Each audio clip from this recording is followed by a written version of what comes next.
Welcome back, everyone, to the next installment of Fragile Dreams. Oh, man. I almost made a nasty blunder before. We are in the basement of the Waterworks. Yeah, almost walked out with this. We are in the basement of the Waterworks and trying to get to the silver-haired girl. We are also finding new relics, which I made a slight error about before. Let me clarify. Boom.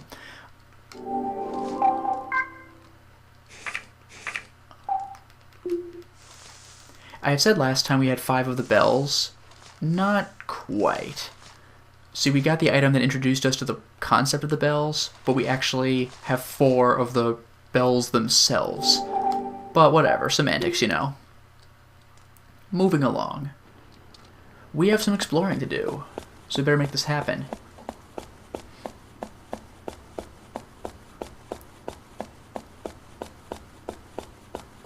And already we have another long-ass hallway. How about that?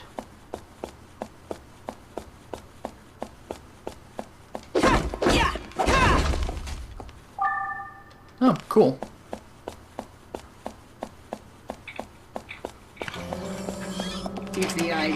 Oh, hi. I'm wondering if the box is explosive. I don't know.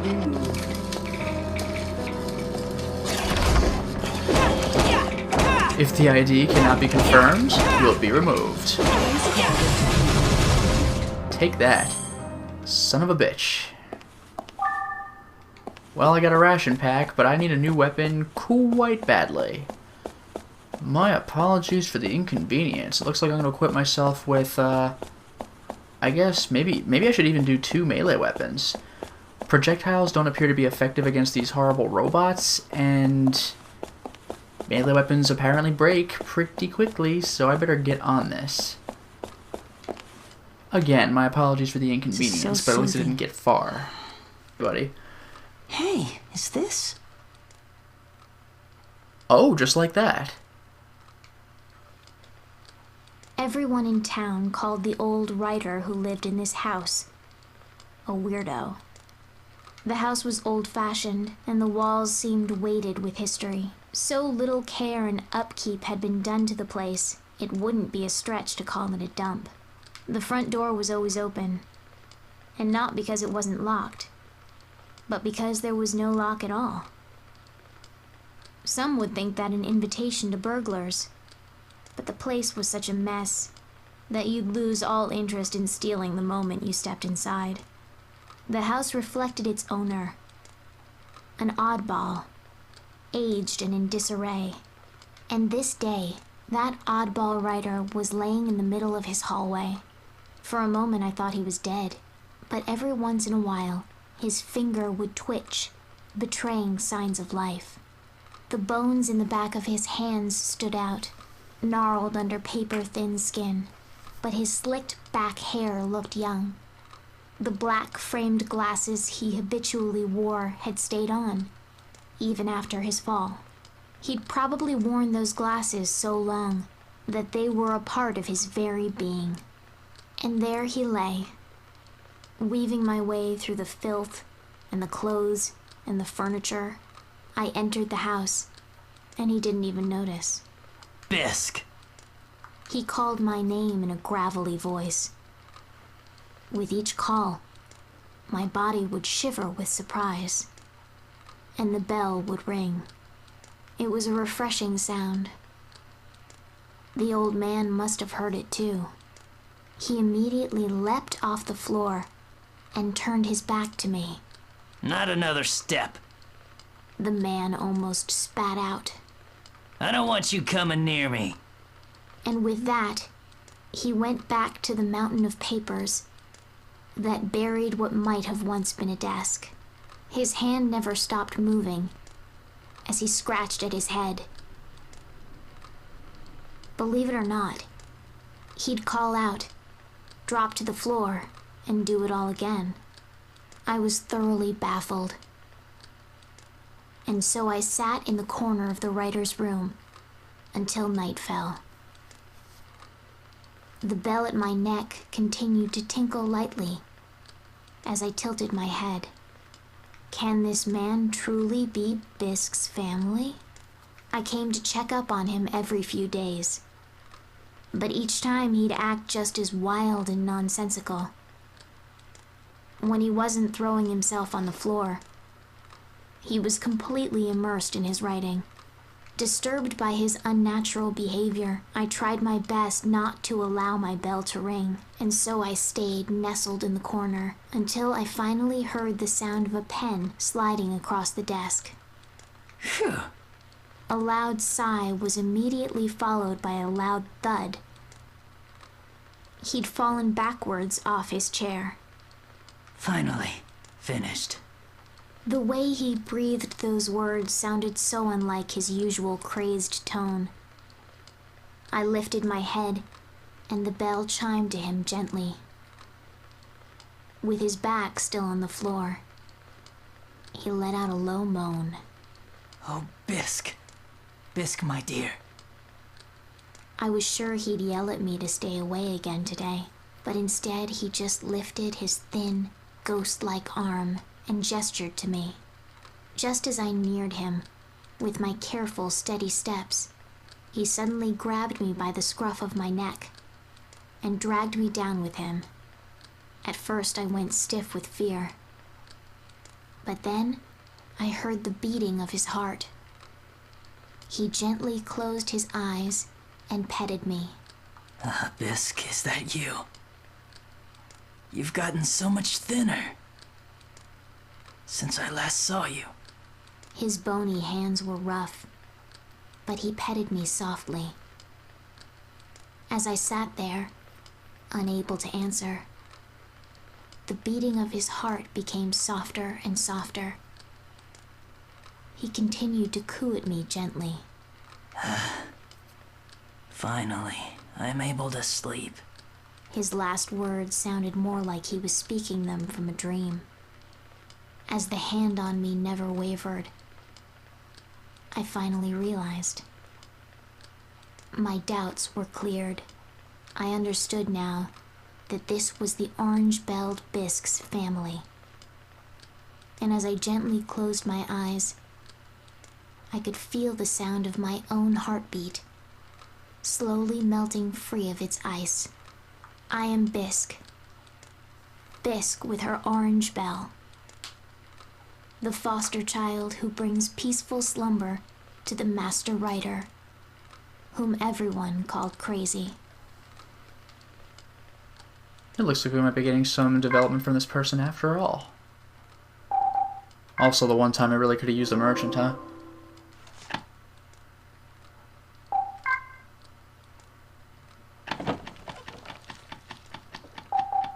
Let's get some melee out here. I'll take one pole and the axe. Very glad I saved these things. Oh, whoops. Yeah. It's reflex by this point. Or not reflex, habitual.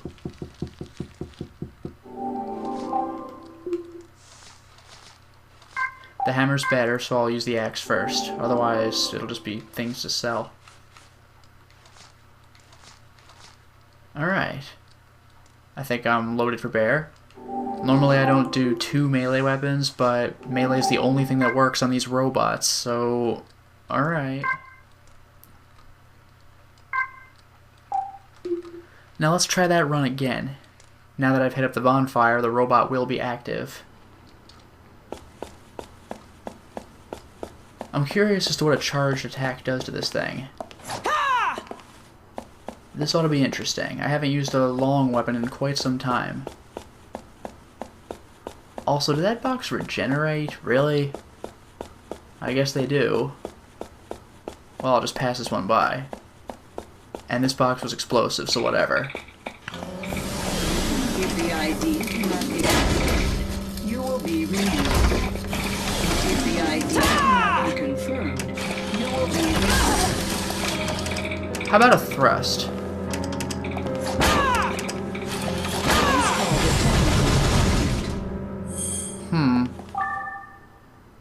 Oh, they just drop oxygen cylinders, and they're freaking gigantic, by the way. You know what? For the first time, I'm going to use a yellow weapon.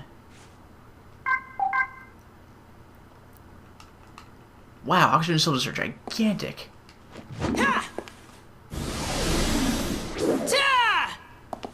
So that's how it works. It does take a bit to swing normally. Oh, but it hits hard. It one-shotted the box, which you recall normally takes 3 shots. If the ID cannot be confirmed, you will be removed. Oh, wow! If the ID cannot be confirmed, you will be removed. This is practical. Oops.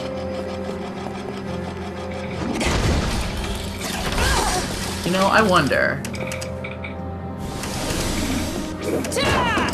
Jeez.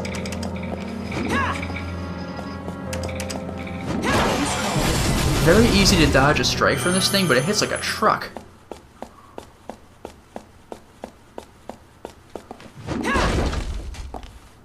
Well, no items, other than that mystery one.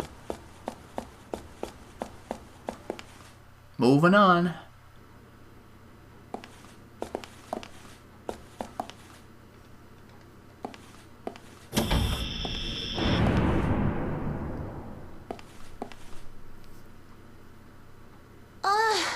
The security's been activated. It's locked tight. Well, only one way to go. Forward. Right. Yeah, now, regarding that, the entire game so far, I could have gone all the way back to the fairground if I wanted to. I could have gone back to the hotel. It would have sucked, but I could have done it. This is the first point of no return. We are here now. Phew. That's how it's gonna be.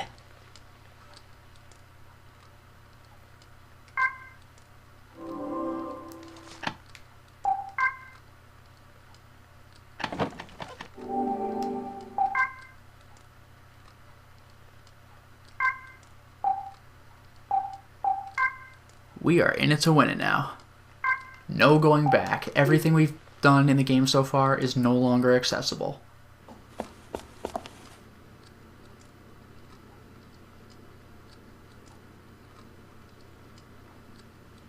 No boy. Looks like a dead end. Get... Oops. A dead end? Guess he does mean business, though. In other words, we're trapped in here. But the camera just focused on the space. I guess this is the end. Huh? What's the matter? You're a guy, aren't you? It's too early to throw in the towel.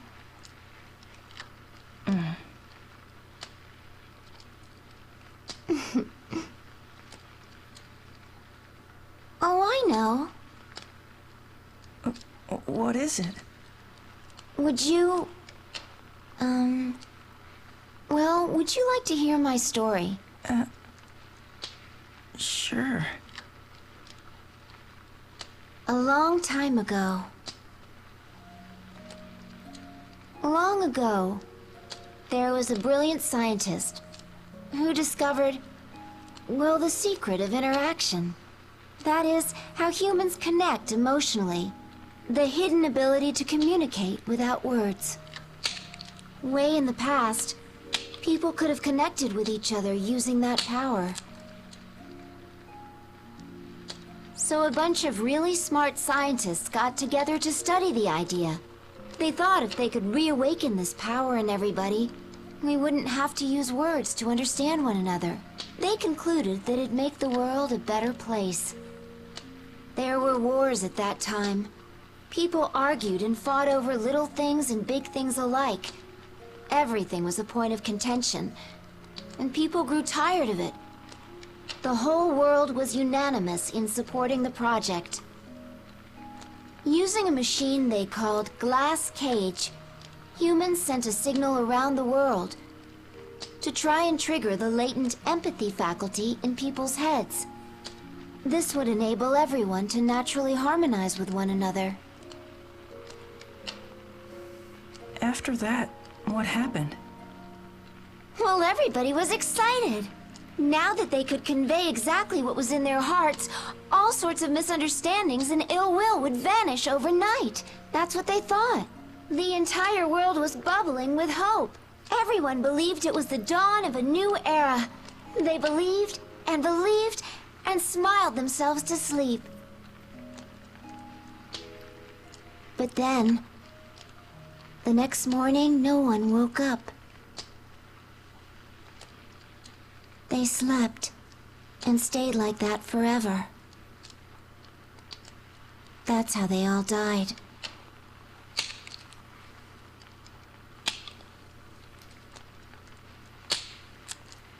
And you think it's happening again? Yeah. That girl?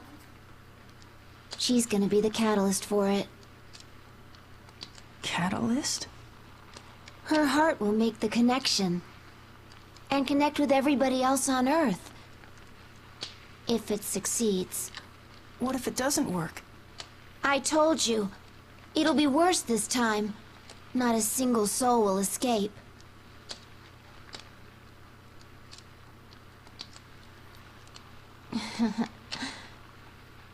And guess what? The first time around, I was the catalyst. But, Sai, I don't get it. How did you end up as the catalyst? Don't look at me. I have no idea. I lived a typical ordinary life. And then one day, they forced me to take all these tests. Before I knew what was going on, they decided to use me. They plugged all these cords into my head, made me take strange medicines. It was all very weird. I'm telling you, in all my days, I'd never felt such intense pain. It happened every day. More experiments. They didn't care at all how I felt. But there was this guy. He had a heart. Sometimes he'd slip me chocolates and candy. He'd even stop by and ask me if I was doing okay. And also, he thanked me nicely. I see. So you and that guy, well, you were like friends. You crack me up. I mean, I wouldn't exactly call Shin and I friends. If I had to label us, we were... Wait a minute. How'd that cat get in here? The door's still locked shut. And the exit is blocked with rubble. Quick! After him! He might lead us to a way out! Well, that was extremely telling, wasn't it? Before we get to the cat, couple of things. It's soothing watching the flames. Still no merchant. Couple of things. Major revelations here. Silver-haired girl is the new Sai, it seems. Shin, presumably the villain of this game, the one who looks like such a hard-ass, apparently he was the one nice guy of the scientists before. It seemed that Shin was part of the operation that accidentally killed Sai and almost everyone else, and now we finally understand the beginning of the game.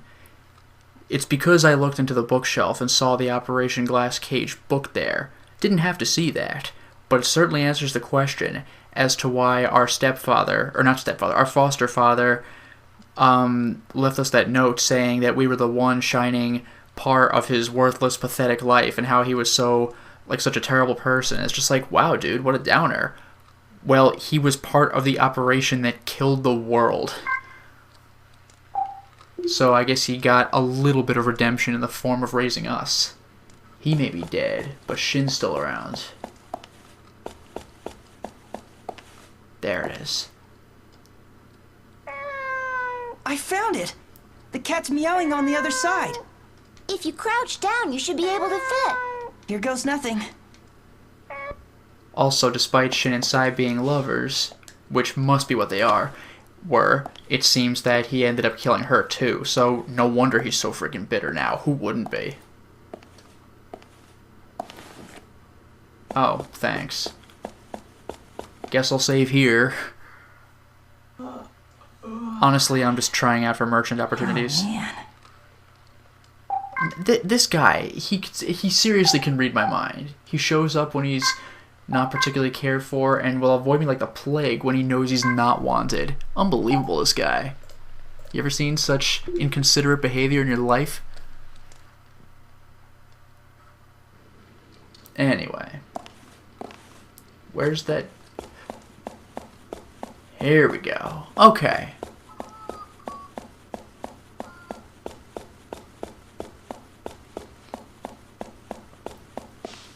A journey begins with one step. You're damn right. And you know, we still haven't gone to the Red Tower, which is where we're... Oh no. Ooh. Well, I'll try. Which is where we were explicitly told to... go. Okay.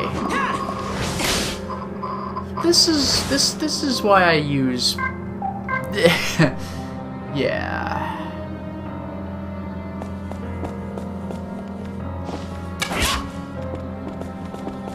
This is a problem. This is rather close quarters for what I'm trying to do here.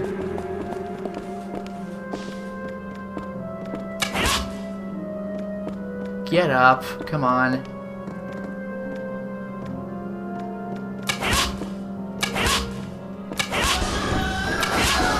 Nailed it. Ugh. I was wrong. The mannequins are still around.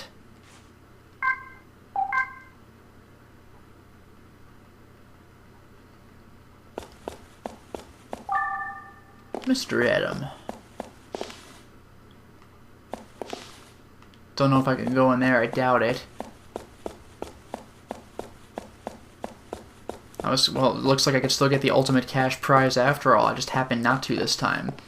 Let's go to the bonfire yet again to see what that Mr. Adam was. I think it might be a relic, because it's only one square big.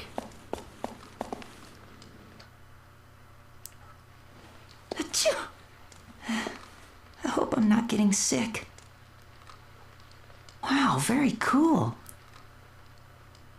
Huh. Well, it's not a bell, but... Hey, new memory. Though you're still so small, you'll soon be born. So this message is for you. There may come a day when you'll curse being born into this world. You'll wonder what you did to deserve this. And you'll probably have plenty of bitter words to tell me. But I don't think I'll be around by then to listen to your complaints. I want you to know how truly sorry I am. I just want you to believe this. No matter what happens, all we wanted was for you to be happy.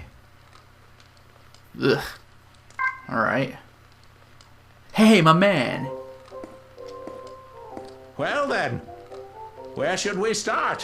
Where indeed? I have more cash than I thought, as a matter of fact.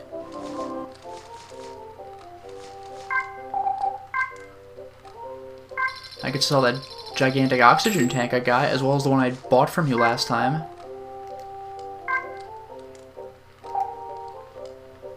Wait a second. Did the oxygen tank cost 10,000?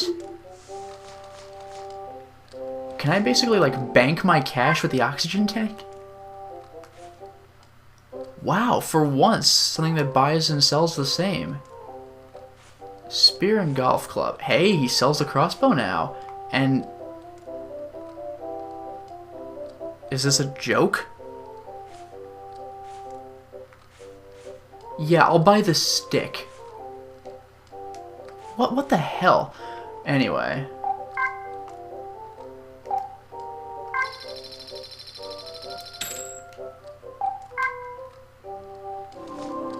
I have the axe equipped, so I can't do anything...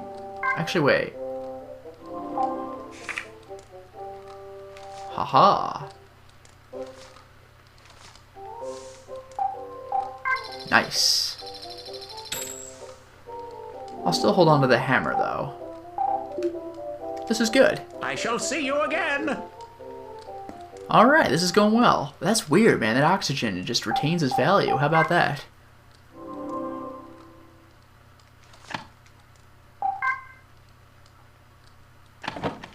Actually, you know what? Realistically, I could probably keep 2 melee weapons out. Of course, I can make them both the golf club. They're really tiny. Why don't I just do that?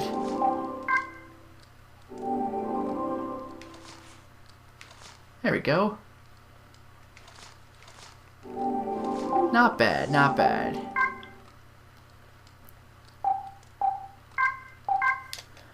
Okay, I think we have a time for slightly more exploration. Let's go ahead and knock some of that out, huh?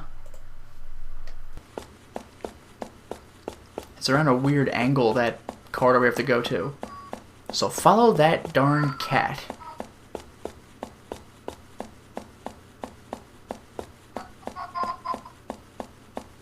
It comes through so choppy on the Wiimote mic.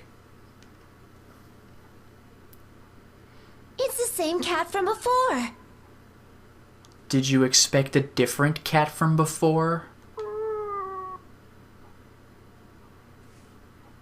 Well, he seems to know where to go. I'll take it. Follow the cat to reach the exit. Exit is good.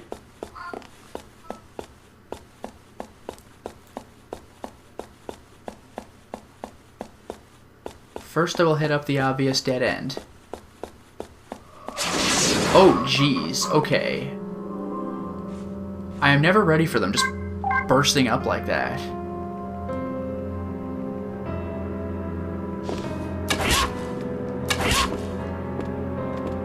Just stay back. Crap.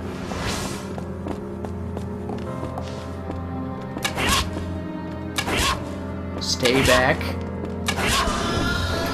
That was close. Oh, hell yeah. Nailed it. Let's get a little light back on here. Well, that went pretty well.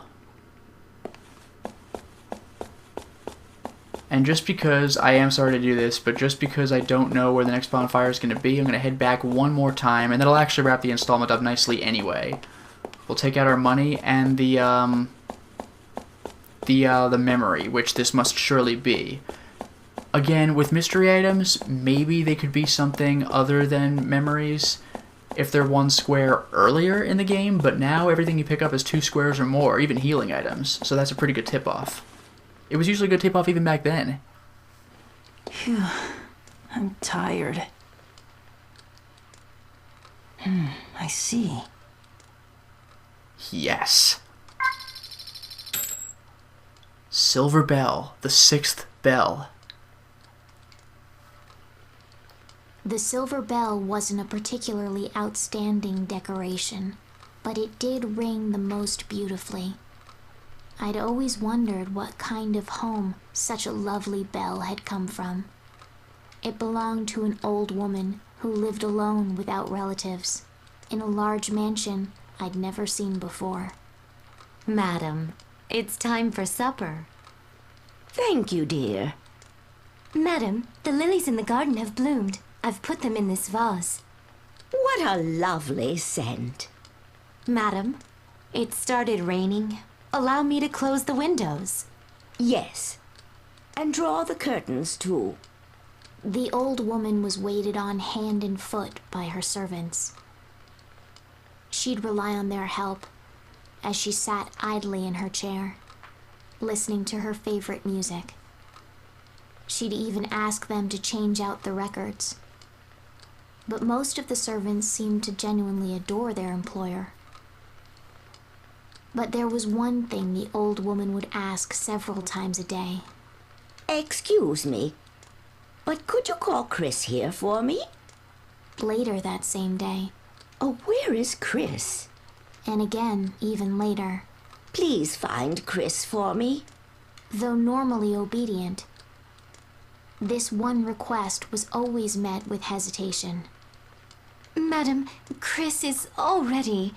The maids would start cautiously. "Oh yes, you're quite right," the old woman would say, cutting them off. She's not with us anymore, is she? I'd nearly forgotten. She'd murmur with a nod, but not a few hours later, she'd ask the same questions again. She had them stop her favorite record. Oh, wherever could my darling Chris be? One rainy night, the mansion was in an uproar. Madam? Madam! The servants dashed through the halls in a frenzy. Finally, one of the maids shouted in despair. Why can't I find her cane? Though it wasn't too cold outside, the sheets of rain continued to pour relentlessly. She couldn't have gone outside, could she? A chill passed over the gathered servants before they set out. They put on their coats and called for help outside. I tore my eyes from them and made for the rain-drenched town. Amidst the downpour, I smelled the sweet fragrance of lily. In the back lane of a park, far from the mansion, I made out the figure of the old woman. She was surrounded by a crowd who moved and gabbed around her. Come on, lady, you'll catch your death out here. Maybe you should see the police. The old woman's shoes and designer clothes were soaked through. A man tried taking her by the hand, but the old woman refused to budge, her face adamant. Fed up with her antics, the men finally left, leaving her behind. I cautiously stepped just into her field of vision, and without saying a word, rang my silver bell. It rang clear through the rain. The old woman raised her head sharply in surprise, her blurry eyes looking at me. Chris? The old lady rasped. I rang the bell again in a nod, and then turned around. Chris, wait! Wait for me! Her cane clicked as she followed me. I may not be able to carry her all the way to the mansion, but it'd be enough to bring her to her servants. I stopped often to look over my shoulder, to make sure I didn't lose her. The sound of that beautiful bell was a beacon. At last, one of the servants noticed the old woman and shouted, "Madam." As she ran towards her, the old woman bent down to scoop me up and held me, trembling. The servants weren't able to hide their surprise, seeing how much the late Chris had changed upon her return. Not one of them said that I wasn't Chris, because the old woman called me so. The maids nodded in obedience, just glad that their beloved employer had returned home safe. So I guess that's the logic there.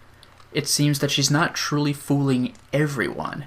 Everyone she's fooled has been really old and maybe just wants to believe it, and the first person was that dying person who, while younger, couldn't really see very well. So I guess she gets away with it enough. I am Chris. Chris with her silver bell. I'm the tiny, adorable Chris, loved by her grandmother in this grand mansion. I guess this time it really paid off. She used her powers for good this time. We only have one more bell left, too.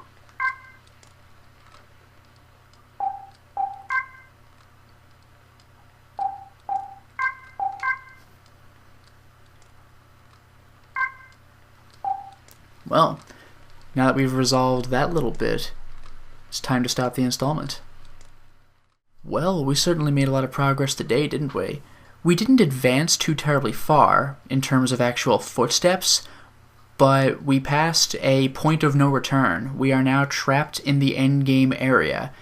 And on top of that, we had major plot revelation. I like that the cutscene didn't take too terribly long, but it gave you a ton of information. It explains who Shin is.